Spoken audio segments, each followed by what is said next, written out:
Goeiedag manne, baie welkom by Landbouwetenskappe graad 11. Dit is meneer Oukamp. Ons gaan aan vandag. Laasweek het ons 'n bietjie gepraat oor grondporee en ons het begin beskryf waaroor dit gaan. Spesifiek as 'n fisiese grondeienskap. En ons het gesê dat daar is mikro- en makroporee en hierdie poree het dan verskillende maniere hoe hulle optree. Daar is verskillende tipes elemente wat voorkom in hierdie poree, soos byvoorbeeld in die mikroporee gaan ons eerder miskien water kry en in makroporee wil ons heel moontlik lug hê sodat daar suurstof en dan spesifiek water betrokke is of dan nou teenwoordig is in die grond sodat plante dan kan oorleef. So het jy 'n bietjie gepraat oor die invloed van grondtekstuur en grondstruktuur dan nou op hierdie poree en dan het jy daai aktiwiteit ingevul wat baie belangrik is wat jy dan nou moes doen. So vandag gaan ons kyk, jy kan jou handboek oopmaak op bladsy 44. Gaan ons spesifiek kyk na grondlug. So ons gaan nou 'n bietjie weg van die poree af. Ons gaan baie terugverwys daarna. Ons gaan kyk na die lug wat teenwoordig is in grond. So jy kan jou handboek op bladsy 44 oopmaak en jy kan sommer daar heel bo-aan kyk. Eerste wys ek net vir jou hier waaruit gronde nou bestaan en wat baie belangrik is, jy moet hierdie weet, jy het dit in graad 10 al geleer, die komponente wat grond opmaak.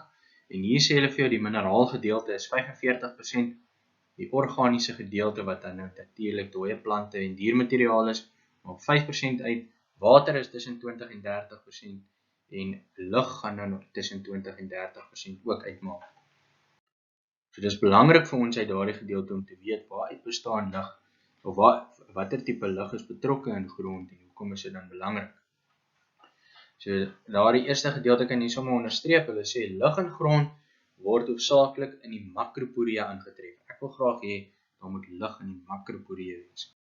Dan wys ek sommer net vir jou hier net om weer 'n bietjie op te vang wat is mikro en makroporee. So het vir mekaar gesê die mikroporee is die klein openingkies tussen die gronddeeltjies self. Die makroporee is die groter openinge tussen die gronddeeltjies en hier wys hulle weer vir jou die makroporee is eintlik daardie openinge tussen die aggregate dan. So in die mikroporee wil ons graag eintlik water hê, ons sal kyk daarna vorentoe, aan die makroporee soek ons dan lug of daar is gewoonlik lug in die makroporee.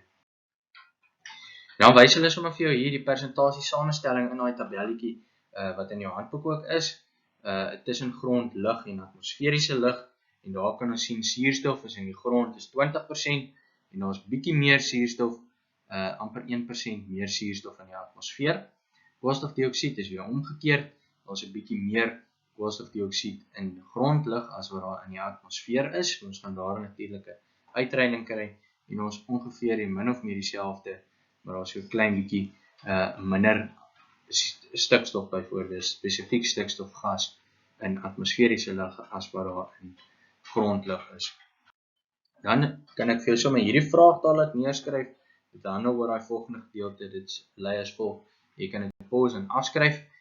Beskryf die uitreiling van suurstof en koolstofdioksied tussen atmosferiese lug en grondlug. So net uit dit wat jy klaar gesien het uit die tabel uit, behoort jy al ietsie te kan sê deur om te weet waar is daar meer suurstof, waar is meer suurstof in die atmosfeer as in die grond. So daar moet dan 'n natuurlike uitreiling plaasvind of 'n beweging dan van 'n hoër na 'n laer konsentrasie of 'n groter hoeveelheid na 'n kleiner hoeveelheid as jy dit so wil sê en dieselfde vir koolstofdioksied. So jy kan al klaar iets sê oor hierdie vraag. Ons gaan elkeen apart vat, so jy kan sommer daarso merk die verskille tussen grondlug en atmosferiese lug. Die eerste een sê hulle grond bevat ongeveer 10 keer meer koolstofdioksied as atmosferiese lug. Daarom diffundeer hierdie koolstofdioksied altyd uit die grond na die atmosfeer. Belangrik om dit te weet. Hulle gee vir jou rede daar, hulle sê die koolstofdioksied is die produk van asemhaling van plantwortels wanneer hierdie selletjies respireer, mikroorganismes wat dan asemhaal en grondbewoners. So daarom is daar meer koolstofdioksied in die grond en hierdie koolstofdioksied sal dan uitdiffundeer uit die grond uit na die atmosfeer.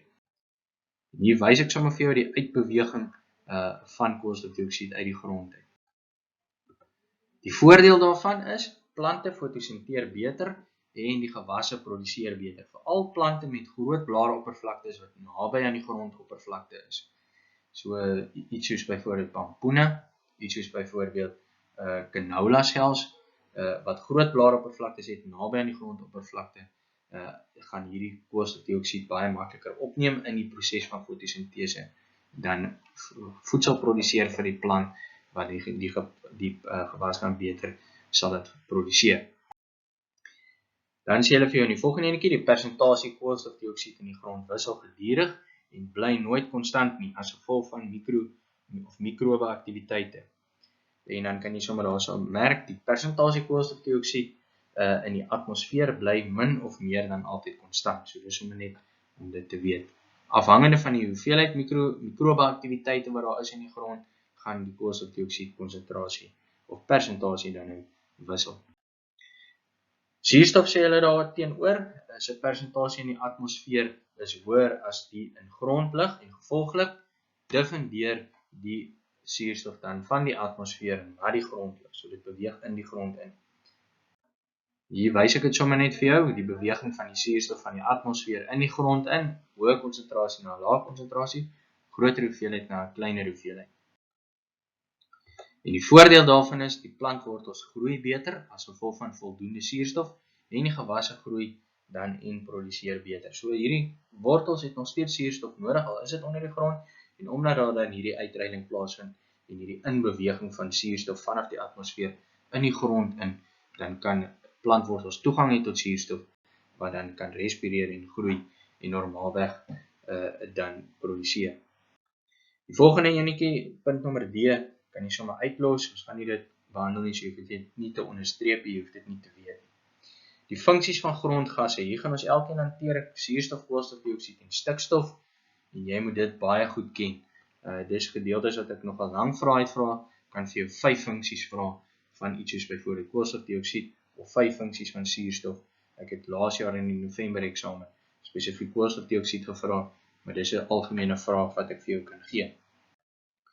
So die eerste een wat ons gaan doen is suurstof. Jy kan sommer daarso merk, die noodsaaklikheid vir suurstof, nommer 1, hoekom moet daar suurstof in die grond wees?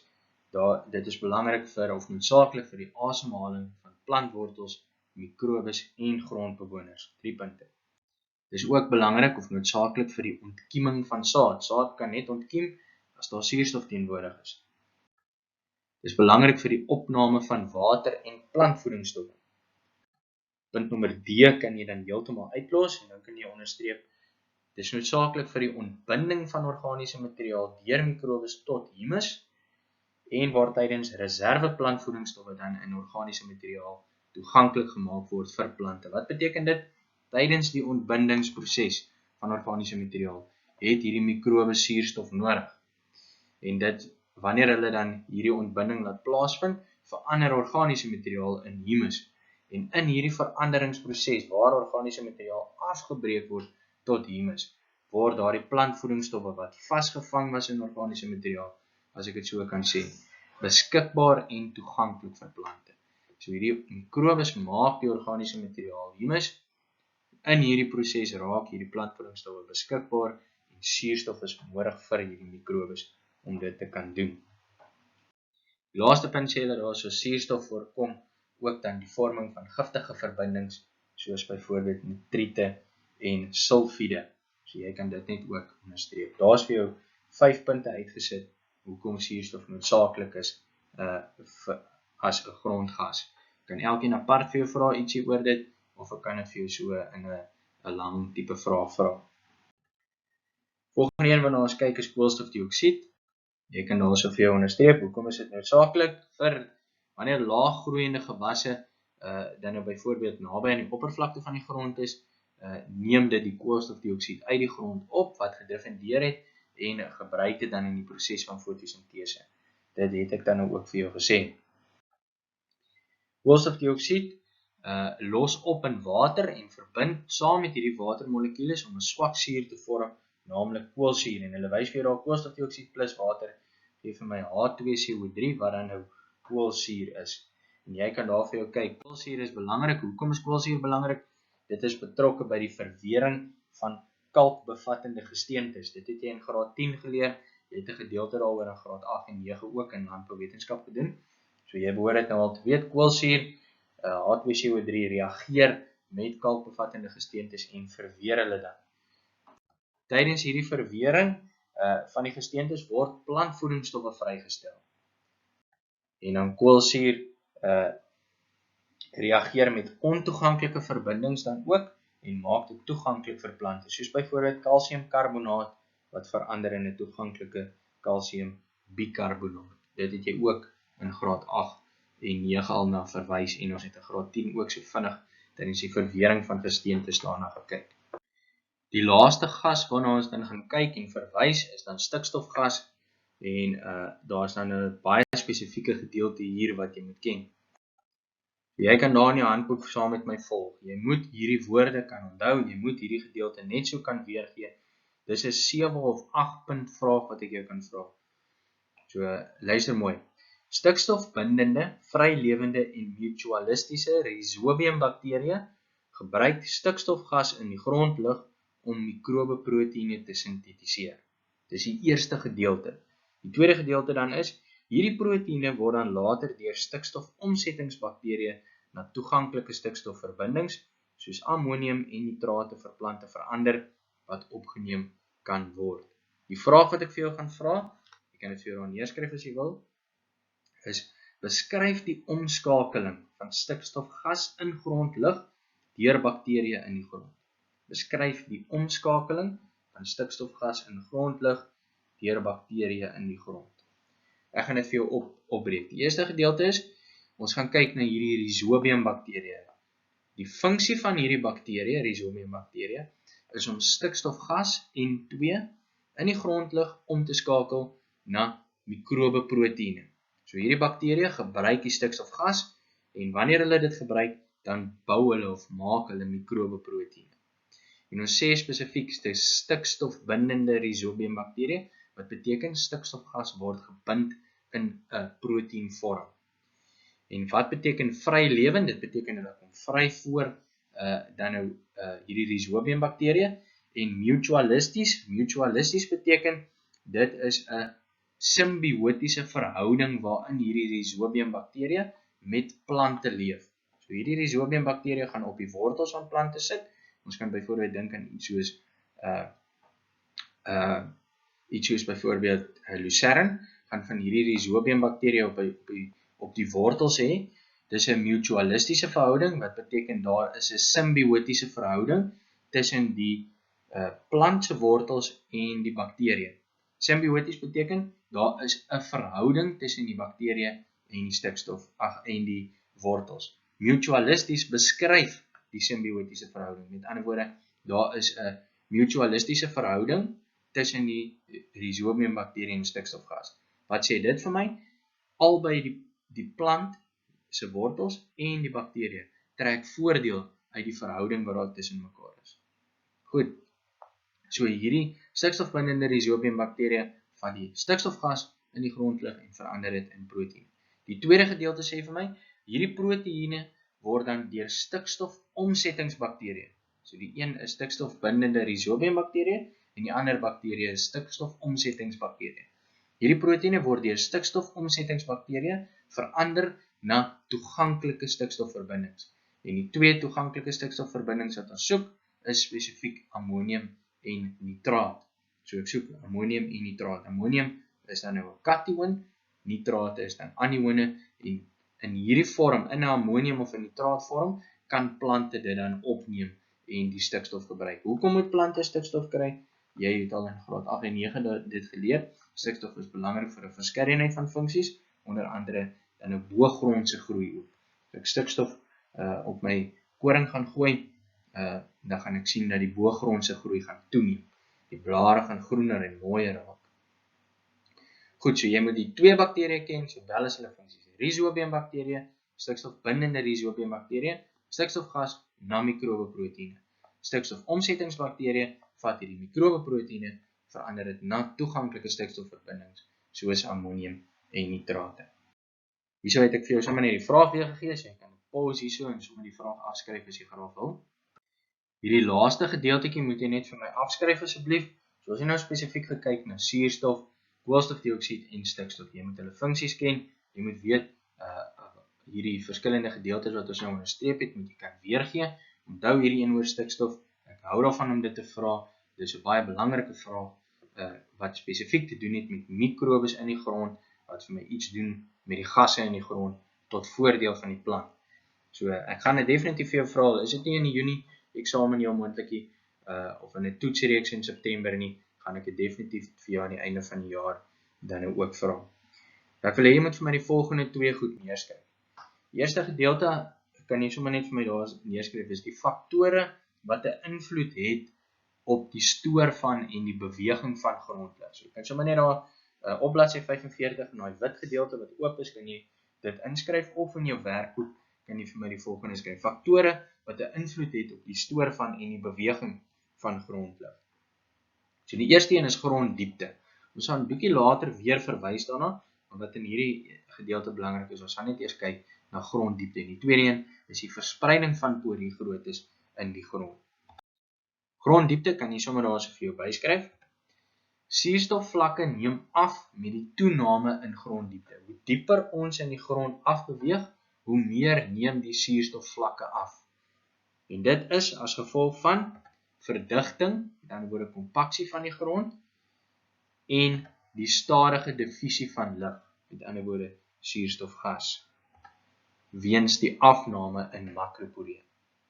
Soos wat ons van die oppervlakte van die grond af dieper in die grond af beweeg, neem die makroporeë af. Daar's minder makroporeë, wat beteken daar's minder spasies vir lug, en omdat ons weet daar's 'n hoër konsentrasie suurstof in die atmosfeer is in die grond, beweeg die suurstof in die grond in, maar dit kan dan as gevolg van hierdie afname in makroporeë dieper in die grond, dan nie so diep af diffundeer in die grond nie. Omdat hierdie grond dan gekompakteer is en diffusie stadig plaasvind aan die afwesigheid van makroporeë. Wys dit sommer net vir jou hier oor gronddiepte. Ek het al hierdie prentjie vir jou gewys toe ons behandel het oor die verskillende horisonne, spesifiek dan die laaste horison wat dan die rotsgedeelte uitmaak of die regoliet, wat dan as dit baie vlak is daar nie baie spasie nie, en dieper ons in die grond afbeweeg dan spesifiek hoe minder is die makroporeë. Dan kan jy ook hierdie gedeeltjie net afskryf. Die verspreiding van poriegroottes in die grond is nog 'n faktor wat 'n invloed het op die stoor en die beweging van grondlig, spesifiek dan ook suurstof. Hoe meer makroporeë daar in die grond is, weet ons mos nou al hoe makliker geskied die diffusie, met ander woorde hierdie beweeg van suurstofgas uit die atmosfeer na die grondlig. En hoe hoër die persentasie koolstofdioksied in die grondlig is, dan diffundeer dit vinniger uit die grond na die atmosfeer. Meer koolstofdioksied daar is, hoe vinniger diffundeer dit uit die grond uit, en hoe meer makroporeë in die grond is, hoe makliker geskied hierdie uitreiling, kan jy dan eintlik sê. So ek wil net hê jy moet vir my hierdie 2 gedeeltes afskryf, ek kan dit dan ook vir jou so vra. So ek wys sommer net vir jou hier, as ons byvoorbeeld kyk, aan die linkerkant van die 2 prentjies, albei aan die linkerkant, so makroporeë is groter, so daar is groter spasies tussen die, byvoorbeeld die pedons of die aggregate, wat beteken die lug gaan makliker daar uitbeweeg, teenoor aan die regterkant, waar dit meer gekompakteer is, of ons kan self sê, daar is minder makroporeë, gaan die lug baie moeiliker en stadiger uitbeweeg na die atmosfeer toe. Dit bring ons dan by die einde van die gedeelte oor grondlig. In die volgende les gaan ons bietjie praat oor grondwater, so inleidend. So ek hoop jy verstaan hierdie gedeelte bietjie beter. Som asseblief die werk nog steeds op. Wanneer ons begin in die nuwe kwartaal, moet jy asseblief vir my jou werkboek kan wys met jou opsommings. So bly asseblief by, skryf die goed af wat jy moet afskryf. Pause die video as dit nodig is, sodat jy dan net al die werk het en jou opsommings kortliks net vir my kan doen. Baie dankie.